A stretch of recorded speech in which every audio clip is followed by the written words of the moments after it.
So that concludes the concourse awards.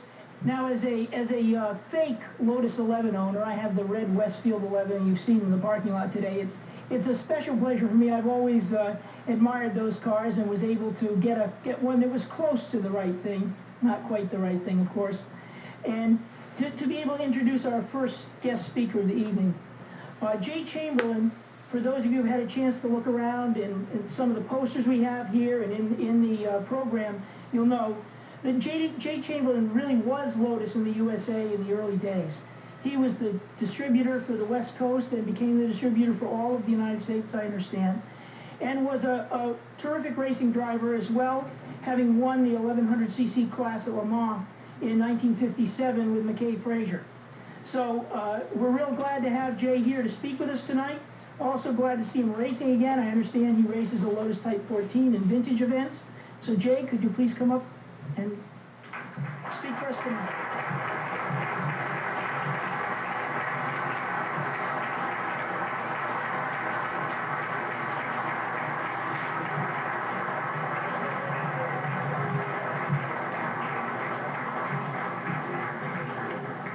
Well, it's quite a night for me.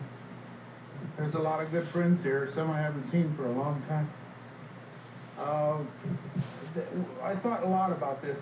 I wasn't sure just what to do. And with Sterling following me, I thought, oh God, here it is. Sterling's here. I'm in trouble again. And watching him today, he hasn't lost any form at all. He really went fast. I'm proud of him. Anyway, I just didn't know how to approach it. I didn't know whether to start out in the early days or start out in the middle or start out at the end. I thought I'd just wander here for a few minutes with the beginning. In the early 50s, very early 50s, I was in business in Burbank, California in a speed shop. We specialized in putting Cadillac engines in Fords. At that time, a flathead Ford didn't go too quick, so you could put a Cadillac engine in it and it would fly, and then you couldn't stop it. So we made a business out of it. We enlarged the brakes and put a Cat engine in it and tweaked it up here and there and put some roll bars and made it work. And in the evenings, I ran midgets all over the United States, mostly in Southern California, and was quite successful. Got on my head a lot. That's why I don't talk too loud, I guess. But outside of that, one day, a man named George Buchanan came to my store, or the shop, and he said, I've got a car that we bought in England when we were there, and we can't find anybody to really do anything with it. I said, what do you do with it? What is it? And he said, it's a Lotus. I said, a Lotus? What is that? He said, well, it's a little bitty car that they make in England that goes quite fast. So I thought, well, we'll look at it anyway. So George got the car there with somebody else's borrowed trailer and a few things, and here was this cute little car. And I lost my heart right there. The lines were good, and the engine was quick, and the power-to-weight ratio was right, and for the period that it came out, it was the quickest and the best handling car around at that time.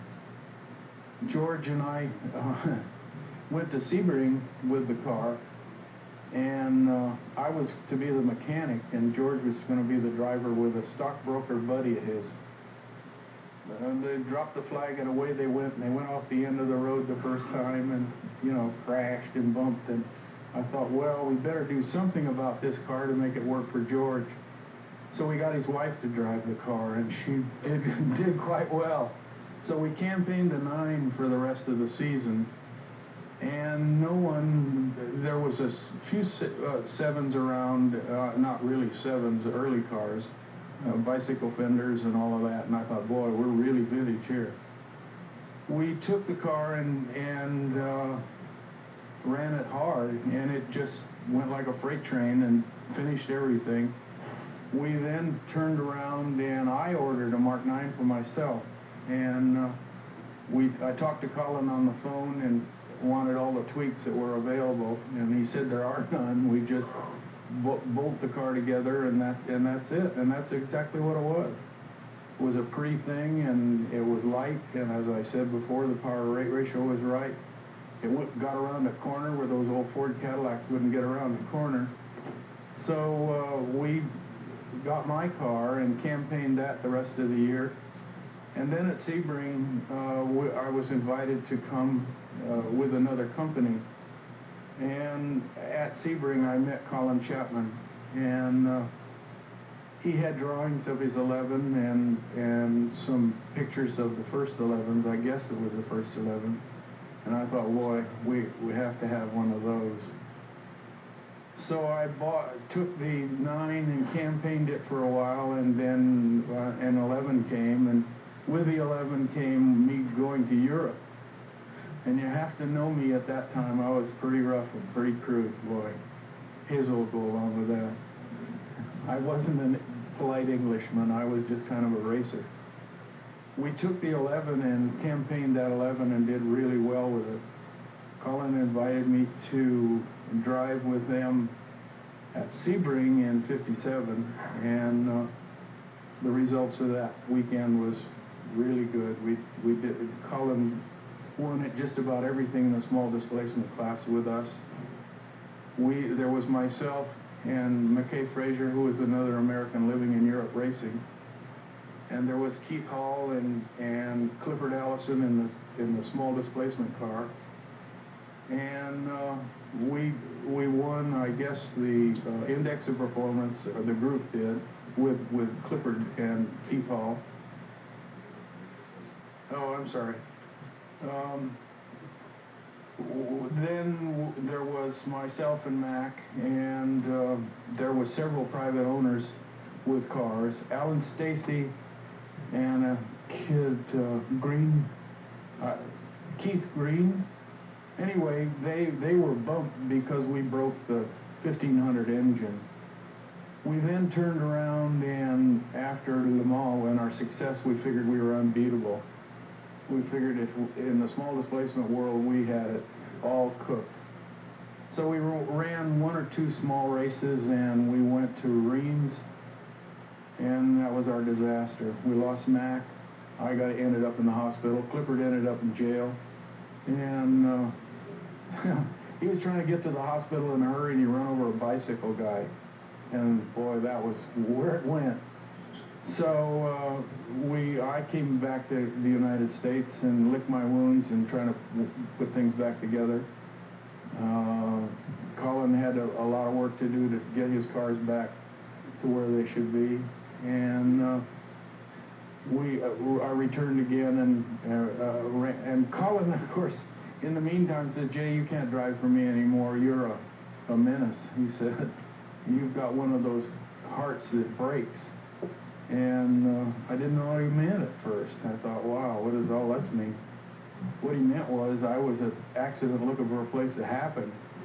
And in that kind of mode that I was in, it took a few bumps and scars and things like that to kind of slow myself down and know myself as a driver. So we did that. And then there was the elite started to appear in England at the factory, and I went over for the London Auto Show, and there was an elite on the display there. And oh boy, as all of you know, the elite was just outstanding at that time, and the only thing is it wasn't finished. And they worked their buns off, and we practiced a little bit in the car and drove it on the highway and all of that, and the rest is kind of known. I asked Colin if I could sell them. And really, I just kind of wanted to sell them out of Burbank, and he needed help all over. So, not knowing just exactly how to go about this, I just threw my hat in the ring and started trying to be a salesperson, a race driver, and a family person. And it all crashed in a big way, and I don't think I have to elaborate on that. I think everybody's got an opinion of their side of the picture at that time. And of course, then today it's 1995, and one of the biggest thrills, I said a little earlier, was was meeting Hazel for this. I hadn't seen Hazel since 1962, so that was a big deal for me. And she was friendly to me, that was the big thing. and I love her for it. I'm going to turn this over to Sterling. He's a lot quicker than I am.